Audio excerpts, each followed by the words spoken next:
Hello friends, आज हम start करेंगे चैप्टर नंबर 3 हमारा, जो pair of linear equation in two variables है। Pair of linear equation in two variables में सबसे पहले हम समझेंगे कि इक्वेशन का मतलब क्या है। सपोज हमने लिख लिया एक पॉलिनोमियल हमने लिख लिया 2x + 6y + 4। ये हमने एक पॉलिनोमियल लिख लिया। अगर अब हम इसके इक्वल्स टू में 0 लगा दें तो इसकी दो साइड बन जाएगी, एक लेफ्ट हैंड साइड एक राइट हैंड साइड। तो ये क्या हो जाएगी हमारी 2x + 6y + 4 = 0 हमारी इक्वेशन हो जाएगी। ये हमारी क्या हो जाएगी इक्वेशन का मतलब हमें समझ आ गया। अब हम देखते हैं लीनियर इक्वेशन। लीनियर इक्वेशन क्या होता है? लीनियर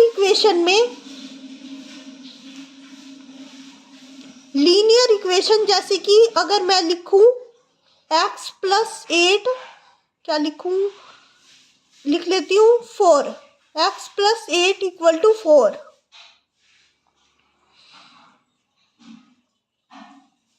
x + 8 = 4 लिख लिया मैंने। तो इसमें x की हाईएस्ट पावर क्या है? x की हाईएस्ट पावर है 1।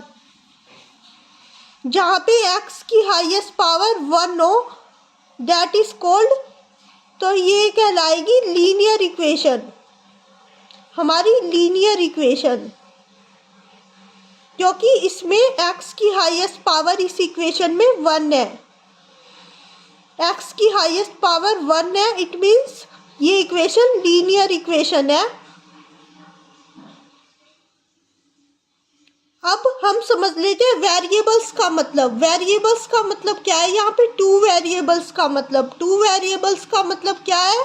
भी इक्वेशन में दो वेरिएबल होंगे, एक होगा x एक होगा y।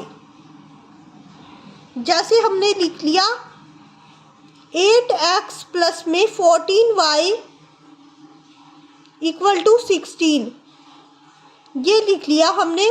तो इस इक्वेशन में दो वेरिएबल है, एक x है एक y है, तो दो वेरिएबल है यहाँ पे। तो linear equation in two variable, ये लीनियर इक्वेशन तो है लेकिन ये दो वेरिएबल में है, एक x में एक y में।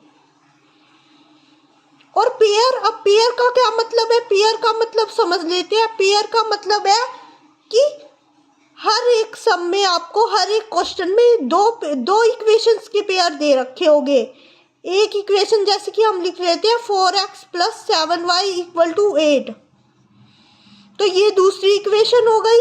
अगर मैं इन दोनों इक्वेशन को एक साथ ले लूं तो वो बन जाएगा पेयर हमारा, तो वो हमारा क्या बन जाएगा? पेयर। तो यही है इस चैप्टर का नाम, pair of linear equations in two variables. यानी कि जो लीनियर इक्वेशंस है वो दो वेरिएबल्स में है, जो लीनियर इक्वेशंस उनका पेयर, उनके पेयर को हम यहाँ पे डिस्कस करेंगे। अब आता है सबसे पहले ग्राफिकल मेथड। ग्राफिकल मेथड में क्या होता है? ग्राफिकल मेथड में यहाँ पे हमें लीनियर इक्वेशन का देखना है। लीनियर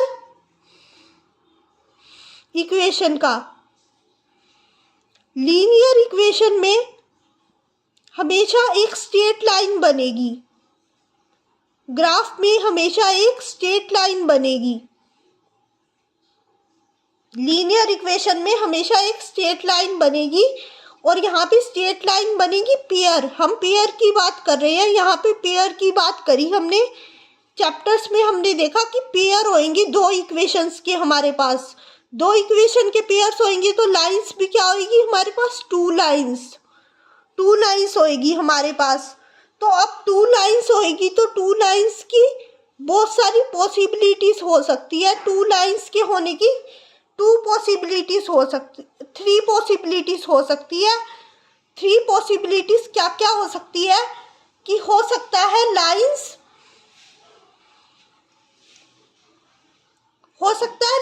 ऐसी हो, एक लाइन ये हो गई, एक लाइन ये हो गई, देखिए एक लाइन ये हो गई और एक लाइन ये हो गई। तो दो लाइंस अलग अलग हो, यानी एक दूसरे के पैरेलल हो, आमने सामने हो, एक दूसरे के पैरेलल हो लाइंस।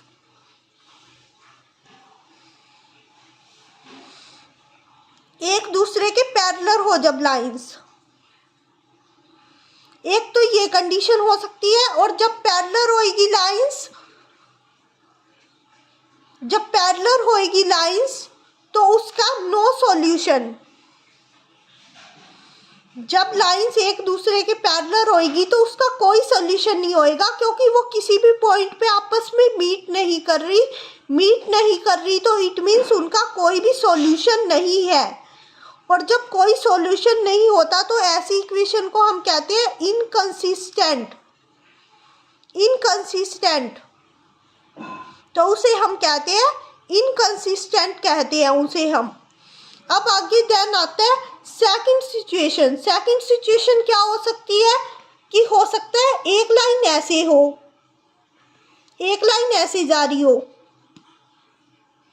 एक लाइन ऐसे जा रही हो और एक लाइन ऐसे जा रही हो, एक लाइन ऐसे जा रही हो। इट मीन्स ये लाइंस किसी एक पॉइंट पे इंटरसेक्ट कर रही हो, किसी एक इस पॉइंट पे इंटरसेक्ट कर रही हो सकता है ये लाइन इंटरसेक्ट कर रही हो। और जब लाइन इंटरसेक्ट करेगी तो वो इंटरसेक्ट जिस पॉइंट पे कर रही है तो उसका एग्जैक्टली वन सॉल्यूशन होगा और उसको हम बोलेंगे कंसिस्टेंट। जब लाइंस इंटरसेक्ट कर रही होगी तो उसका एग्जैक्टली वन सॉल्यूशन होगा और उसको हम बोलेंगे कंसिस्टेंट। अब देन थर्ड सिचुएशन क्या हो सकती है? थर्ड सिचुएशन हो सकती है कि एक लाइन है, मान लो ये एक लाइन है, मान लो ये एक लाइन है, दूसरी लाइन भी इसी के ऊपर बने, ठीक इसी के ऊपर बने, दूसरी लाइन भी ठीक इसी के ऊपर बने, ऐसी हो दूसरी लाइन ठीक इसी के ऊपर से गुजरे, तो इट मीन्स उस लाइन ने इस लाइन को क्या कर लिया? ओवरलैप कर लिया। जब लाइन एक दूसरे को ओवरलैप कर लेती है तो वो कंडीशन होती है कोइंसाइड कंडीशन हमारी। तो लाइंस क्या होगी? कोइंसाइड होगी और कोइंसाइड में इनफाइनेटली मैनी सॉल्यूशन होंगे और कंसिस्टेंट होंगे। जहाँ पे सॉल्यूशन, हमें याद रखना है, जहाँ पे सॉल्यूशन होता है वहाँ पे कंसिस्टेंट और जहाँ पे सॉल्यूशन नहीं होता वहाँ पे इनकंसिस्टेंट। तो हमने अभी क्या देखा? हमने तीन मेथड देखे। भी ग्राफ में लाइन तीन तरीके से जा सकती है। एक तो पैरेलल हो एक दूसरे के, तो पैरेलल होएगी तो उसका कोई भी सॉल्यूशन नहीं होएगा और सॉल्यूशन नहीं है तो वो इनकंसिस्टेंट होगी। और हमने दूसरा देखा कि हो सकता है लाइंस एक दूसरे के इंटरसेक्ट करे, एक दूसरे को इंटरसेक्ट करेगी तो उसका एग्जैक्टली वन सॉल्यूशन होगा, एक ही सॉल्यूशन होगा उसका, और वो लाइंस कहलाएगी कंसिस्टेंट कहलाएगी। और अब हमने थर्ड केस देखा कि लाइंस हो सकता है ओवरलैप करे एक दूसरे को, और जब ओवरलैप करेगी तो कहलाएगी कोइंसिडेंस और इनफाइनेटली मैनी सॉल्यूशंस, उसके बहुत सारे सॉल्यूशन हो गए। और जब सॉल्यूशन होता है तो कंसिस्टेंट होगी। तो ये ग्राफिकल मेथड हमारा। अब हम ये भी देख लेते हैं कि ग्राफ पे पॉइंट कैसे प्लॉट करते हैं। तो देखते हैं ग्राफ पे पॉइंट कैसे प्लॉट करते हैं। ग्राफ पे पॉइंट कैसे प्लॉट करते हैं, तो हमने यहाँ पे दो इक्वेशंस ले रखी है, पेयर ले रखा है, यानी कि एक इक्वेशन का पेयर ले रखा है हमने। x + 3y = 6, 2x - 3y = 12। तो हम इसको देखेंगे कि ग्राफ पे पॉइंट कैसे प्लॉट करते हैं। तो पहले हम x की वैल्यू रखेंगे, x plus 3y plus equal to 6 equation को लेंगे। पहले हम x plus 3y equal to 6 हमने फर्स्ट इक्वेशन को ले लिया। फर्स्ट इक्वेशन को लेंगे, उसमें x की वैल्यू हम रखेंगे 0। x plus y taking equation first, x plus 3y equal to 6। इसमें x की value, put value of x equal to 0। x की वैल्यू 0 रखेंगे तो 0 प्लस 3y इक्वल टू 6 हो जाएगा। तो 3y इक्वल टू 6, तो y क्या आएगा, 6 बाय में 3, ये 3 इधर मल्टीप्लाई में, उधर जाके डिवाइड में हो जाएगा ये 3। तो 6 बाय में 3, y क्या आएगा, 2 आएगा y। जब हमने x की वैल्यू 0 रखी तो y क्या आया, y आया 2। तो हम इसमें लिख देंगे 0 रखी तो y आया 2, x की वैल्यू 0 तो y 2। अब हमने मान लिया कि अब हम y की वैल्यू 0 ले लेते हैं। y की वैल्यू 0 ले लेते हैं तो x की वैल्यू क्या आएगी, y की वैल्यू 0। तो y की वैल्यू 0 रख के देखते हैं। Put value of y equal to 0।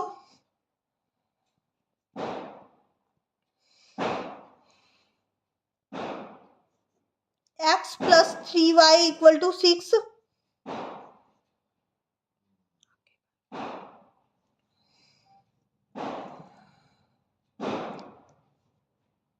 x plus 3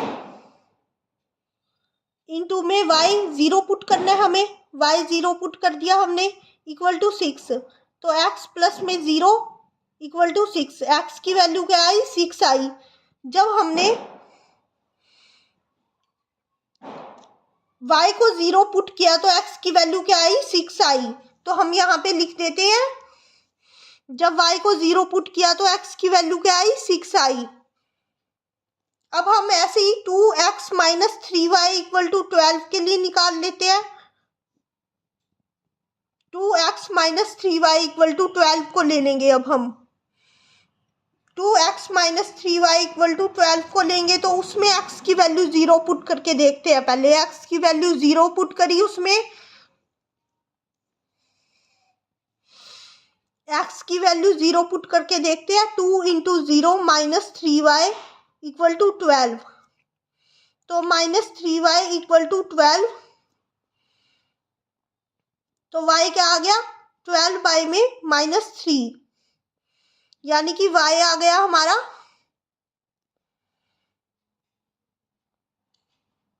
4।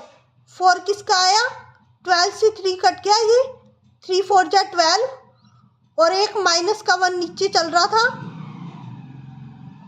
4 by minus 1, minus का 4 आ गया, माइनस का 4 आ गया। y की वैल्यू माइनस की 4 आई। जब हमने x की वैल्यू 0 रखी तो y की वैल्यू आई माइनस 4। तो हम इसमें लिख देते हैं y की वैल्यू आई माइनस 4।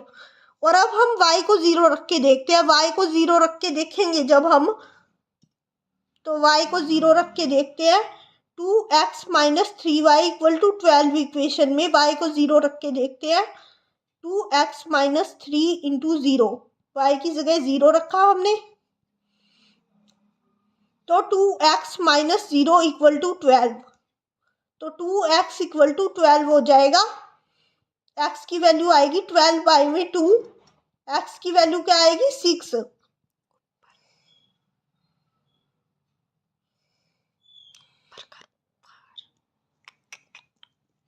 तो x की वैल्यू क्या आई, 6 आई। जब हमने y को 0 रखा तो x की वैल्यू क्या आई, 6 आई x की वैल्यू। तो अब हम इसको ग्राफ पे प्लॉट करेंगे। ग्राफ पे कैसे प्लॉट करेंगे, पहले हम x plus 3y equal to 6 वाली इक्वेशन के पॉइंट्स को प्लॉट करेंगे। तो पॉइंट्स को प्लॉट करने के लिए हम यहाँ पे देखेंगे कि x 0 कहाँ पे है, 0 तो बीच में ही होता है, तो x एक्सिस का 0 और y का 2, तो y का 2 यहाँ पे आ जाएगा। x एक्सिस पे तो 0 है और y पे 2 है, तो ये पॉइंट हो जाएगा, 0 और 2 का। अब देखेंगे कि x 6 है और y 0 है, तो x एक्सिस हमारा कौन सा है, ये वाला है x एक्सिस ये वाला है, तो x एक्सिस पे 6 और y पे 0, y 0 तो यही है, y तो यहीं पे 0 है, ना ऊपर है ना नीचे है, तो यहीं पे 0 है y, तो 6 0 ये पॉइंट हो जाएगा। और इसकी लाइन हम इस तरह से मिला देंगे, इसकी लाइन हम इस तरह से मिला देंगे, ये हो गई हमारी इक्वेशन फर्स्ट की लाइन। इक्वेशन फर्स्ट की line x plus 3y equal to 6 की line, x plus 3y equal to 6 की लाइन हो गई ये। अब हम अगली इक्वेशन देखते हैं, 2x minus 3y equal to 12। अगली इक्वेशन में जब हमने 0 पुट किया था तो y की वैल्यू क्या आई थी, -4, x 0 और y -4, ये y एक्सिस है हमारा, तो -4 कहाँ पे है, इस पॉइंट पे है -4,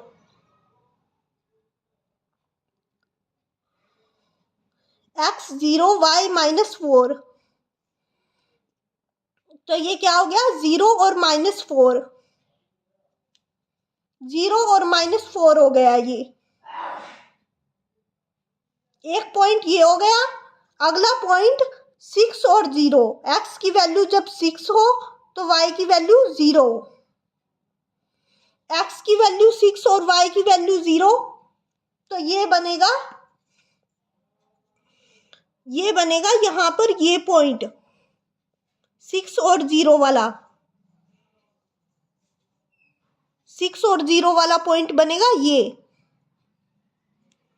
तो अब इन दोनों पॉइंट्स को मिलाना है हमें, इन दोनों पॉइंट्स को मिला लेंगे, 0 4 और दोनों पॉइंट्स के बीच में से लाइन जानी चाहिए, 0 4 और 6 0, और इस इक्वेशन का नाम भी लिख देंगे, क्या है इस इक्वेशन का नाम, 2x minus 3y equal to 12। इस इक्वेशन का नाम भी लिख दिया हमने, 2x minus 3y equal to 12। और यहाँ पे लाइंस क्या हो रही है, इंटरसेक्ट हो रही है। इंटरसेक्ट किस पॉइंट पे हो रही है, इंटरसेक्ट हो रही है 6 और 0, 6 और 0 पॉइंट पे इंटरसेक्ट हो रही है लाइन। तो इसका एक ही सॉल्यूशन है, जब हमने अभी पढ़ा कि जब हम लाइन इंटरसेक्ट होती है तो उसका एक ही सॉल्यूशन होता है, वो सॉल्यूशन होता है जहाँ पे पॉइंट मीट कर रहे हो आपस में। तो पॉइंट किस पे मीट कर रहे हैं, 6 और 0 पे पॉइंट्स मीट कर रहे हैं, जब x की वैल्यू 6 है और y की वैल्यू 0 है। x की वैल्यू क्या है, 6 और y की वैल्यू 0 है। इट मीन्स इसका सॉल्यूशन क्या होएगा, 6 और 0, 6 और 0, जब x 6 होगा और y 0 होगा, तो यही इसका एक सॉल्यूशन होगा। ओके, तो ग्राफ पे पॉइंट्स इस तरीके से प्लॉट करते हैं और उसको देखते हैं कि लाइन इंटरसेक्ट कर रही है या नहीं कर रही, या फिर कोइंसाइड कर रही है या फिर पैरेलल कर रही है। तो इंटरसेक्ट कर रही है तो इसका एक सॉल्यूशन होगा, ओके, और वो होगा 6 और 0, x equal to 6 y equal to 0। Okay, अब नेक्स्ट टॉपिक पे मूव करते हैं हम लोग। नेक्स्ट टॉपिक, हमारा नेक्स्ट टॉपिक क्या है कि एक ऐसा भी मेथड है कि ग्राफ बनाए बगैर भी हम बता सकते हैं कि लाइन पैरेलल है, इंटरसेक्ट है या फिर कोइंसाइड कर रही है लाइंस। तो वो हम कैसे बताएंगे, वो हम बताएंगे A1 by A2, B1 by B2, C1 by C2 से। तो C1 बाई C2 में A1 by A2, B1 by B2 और C1 बाई C2 में A1 क्या होगा, ये कैसे पता चलेगा। जो हमारी पहली इक्वेशन है, जो हमारी फर्स्ट इक्वेशन है, पहले हम उसको लेके चलते हैं। फर्स्ट इक्वेशन का जो x के साथ का कोफिशिएंट है, x के साथ का कोफिशिएंट है, उसको कहते हैं A1। यानी कि यहाँ पे A1 क्या होगा इस इक्वेशन में, 2 होगा A1। और जो y के साथ का कोफिशिएंट है उसको कहते हैं B1। और जो C कांस्टेंट टर्म होती है उसको कहते हैं C1 पहली इक्वेशन के। तो C1 हमारी यहाँ पे क्या है, -9। हमें साइन भी ध्यान में रखनी है, -9, माइनस है तो माइनस भी लगेगा साथ में, -9। अब दूसरी इक्वेशन देखते हैं हम। दूसरी इक्वेशन को क्या बोलते हैं, दूसरी इक्वेशन के x के कोफिशिएंट को A2 बोलते हैं। A2 हमारे पास यहाँ पे क्या है, 4। x का कोफिशिएंट क्या है, हमारे पास 4 है x का कोफिशिएंट।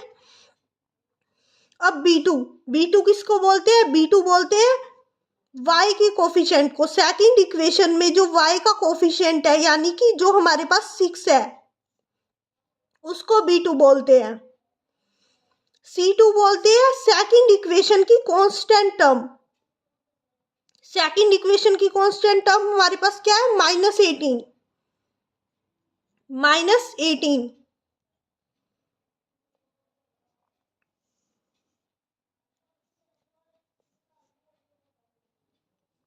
तो A1 बाई A2 हम लिखेंगे, A1 by A2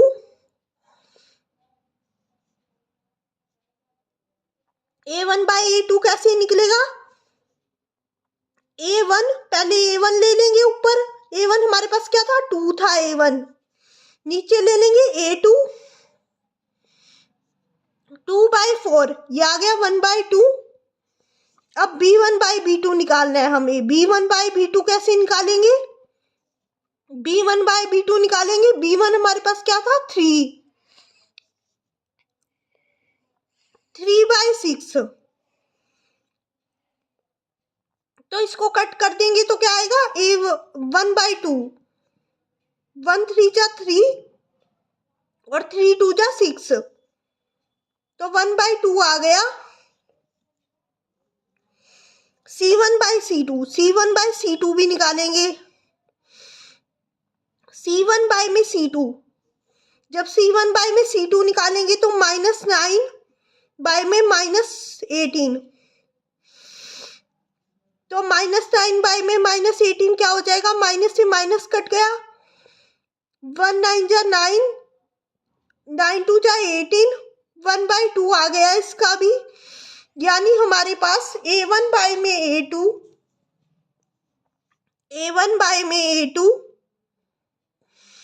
equal to B1 by में B2 इक्वल आ गया C1 बाई में C2 के। तो हमारे पास ये तीनों क्या आ गए, इक्वल आ गए। ये तीनों इक्वल आ गए तो इट मीन्स लाइंस जब A1 बाई में A2 इक्वल हो B1 बाई में B2 के और B1 बाई में B2 इक्वल हो C1 बाई C2 के, तो उसका मतलब ये होएगा कि लाइंस यहाँ पे कोइंसाइड करती है। लाइंस कोइंसाइड करती है मीन्स ओवरलैप करती है एक दूसरे पे। मैंने आपको अभी बताया था ग्राफिकल मेथड में कि लाइंस एक दूसरे पे जब ओवरलैप करती है, एक के ऊपर एक चढ़ जाती है। अगर एक को मैं उठा के दूसरी पे रख दूं तो वो उसको पूरी तरह से ढक लेगी, तो उसका मतलब होता है ओवरलैप करना। तो ओवरलैप करती है तो उस केस में हम बोलते हैं कि लाइंस कोइंसाइड करती है। और जब लाइंस कोइंसाइड करती है तो उसके इनफाइनाइटली मैनी सॉल्यूशन होते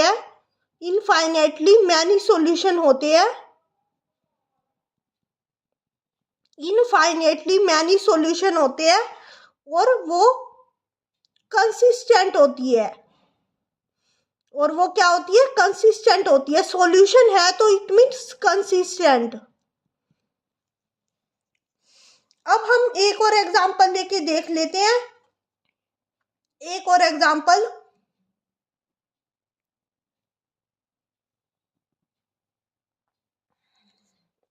हमने ले लिया x minus 2y equal to 0 और 3x plus 4y equal to -20। तो इसमें a1 क्या है, a1 है हमारा 1। इसमें a1 क्या हुआ, 1। मैंने आपको बताया था कि a1 क्या होता है, फर्स्ट इक्वेशन के x के साथ वाला कोफिशिएंट। फर्स्ट इक्वेशन के x के साथ वाला कोफिशिएंट a1 होता है। और b1 हमारा होएगा y के साथ वाला कोफिशिएंट, यानी कि -2 होएगा b1।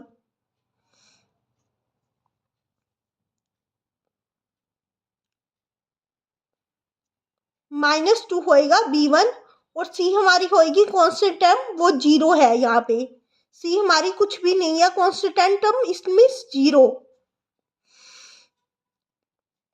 और अब दूसरी इक्वेशन की हम बात करें तो दूसरी इक्वेशन को हम लिखते हैं a2 से।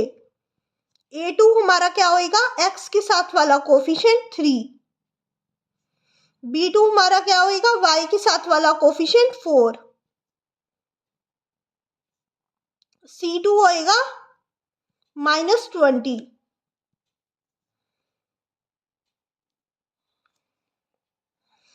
तो अब a1 बाई a2 निकालेंगे। पहले a1 बाई a2 हमने निकाल लिया। a1 बाई a2 हो जाएगा 1/3।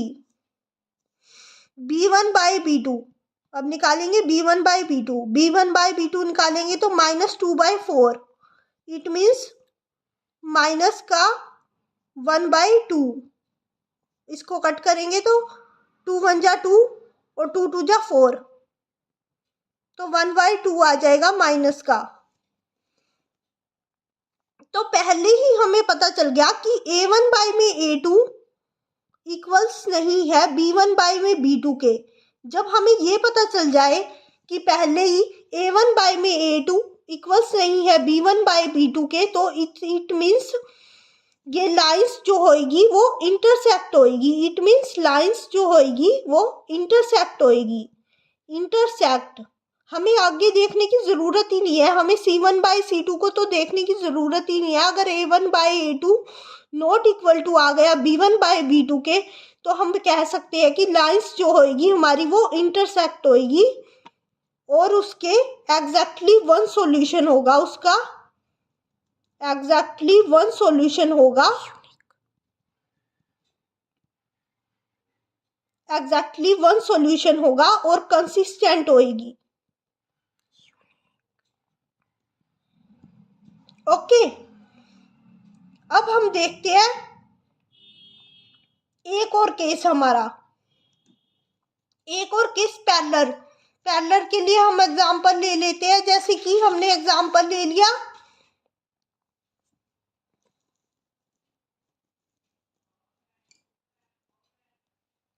x plus 2y -4 equal to 0, 2x plus 4y -12 equal to 0। इसमें a1 क्या है, a1 है 1। b1 क्या है, b1 है 2। c1 क्या है, c1 है -4। a2 क्या है, a2 है 2। b2 क्या है, b2 है 4। c2 क्या है, c2 है -12। तो अब इसमें देखिए a1 बाई में a2 निकालेंगे। पहले हम a1 बाई में a2 निकाल लिया हमने, a1 बाई में a2 निकालेंगे तो आ जाएगा a1 हमारा 1 है और a2 हमारा 2 है, तो 1 बाई में 2 आ गया। अब निकालेंगे B1 बाय में B2। B1 बाय में B2 निकालेंगे तो वो है 2/4। 2/4, 2 1 जा 2, 2 1 जा 2 और 2 2 जा 4, तो 1/2 आ जाएगा इधर भी। C1 बाय में C2 निकालेंगे। अब C1 बाय में C2, C1 क्या है -4, C2 क्या है -12, तो ये निकालेंगे तो माइनस से माइनस कट जाएगा। 4 1 जा 4, 4 3 जा 12, 1/3 आ जाएगा। इट मीन्स क्या आया कि A1 बाय में A2, A1 बाय में A2 तो है B1 बाय में B2 के इक्वल, बट C1 बाय में C2 है जो वो इक्वल नहीं है, वो इक्वल नहीं है B1 बाय में B2 के। इट मीन्स यहाँ पे केस हुआ पैरेलल का केस। जब A1 बाय में A2 तो इक्वल हो B1 बाय में B2 के, बट C1 बाय में C2 इक्वल ना हो B1 बाय में B2 के, तो वो केस होएगा पैरेलल का केस। और उस टाइम हमारे पास नो सॉल्यूशन होएगा, नो सॉल्यूशन। और नो सॉल्यूशन होएगा तो इनकंसिस्टेंट होएगा। इनकंसिस्टेंट क्या होएगा? इनकंसिस्टेंट होएगा। पैरेलल, नो सॉल्यूशन और इनकंसिस्टेंट। ओके।